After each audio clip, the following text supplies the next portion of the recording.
ചെങ്ങാലൂർ മാട്ടുമലയിൽ വീട് നിർമ്മാണത്തിന്റെ മറവിൽ വ്യാപകമായ മണ്ണെടുപ്പ് നടക്കുന്നതായി പരാതി.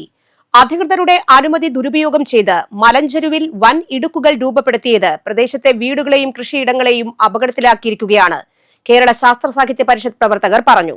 വീടിന് തറയെടുക്കാൻ പഞ്ചായത്ത് എഞ്ചിനീയർ നൽകിയ അനുമതിയുടെ മറവിലാണ് 7 അടിയോളം ആഴത്തിൽ മണ്ണ് നീക്കം ചെയ്തത്. 32 ഡിഗ്രി ചെരിവുള്ള ഈ പ്രദേശത്ത് വൻതോതിൽ മണ്ണ് നീക്കം ചെയ്തതോടെ മലഞ്ചെരുവിൽ ഭീഷണി ഉയർത്തുന്ന വലിയ ഇടുക്കുകൾ രൂപപ്പെട്ടു. മണ്ണെടുപ്പ് നടന്ന സ്ഥലത്തിന് തൊട്ടുമുകളിൽ കഴിഞ്ഞ മാസം പണി പൂർത്തീകരിച്ച വീട് ഇപ്പോൾ അപകടാവസ്ഥയിലാണ്.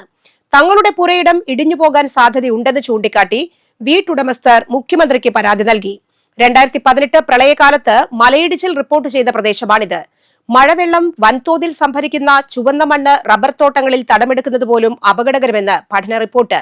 ശാസ്ത്ര സാഹിത്യ പരിഷത്ത് നടത്തിയ പഠനത്തിൽ അതീവ പരിസ്ഥിതി ലോല മേഖലയായി കണ്ടെത്തിയ ഇടം ഇവയെല്ലാം മാട്ടുമലയിലെ ഭീഷണിയാണ്.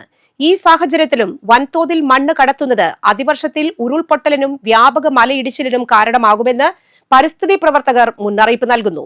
കുറ്റക്കാർക്കെതിരെ കർശന നടപടി സ്വീകരിക്കണമെന്നും പ്രദേശത്തെ വീടുകൾക്ക് സുരക്ഷ ഉറപ്പാക്കണമെന്നും കേരള ശാസ്ത്ര സാഹിത്യ പരിഷത്ത് കൊടകര മേഖലാ പരിസരം വിഷയസമിതി ആവശ്യപ്പെട്ടു. വികസനത്തിന്റെ മറവിൽ നടക്കുന്ന ഇത്തരം മണ്ണുമാഫിയ പ്രവർത്തനങ്ങൾക്കെതിരെ റവന്യൂ പഞ്ചായത്ത് അധികൃതർ മൗനം പാലിക്കുകയാണെന്നും ആരോപണമുയരുന്നുണ്ട്.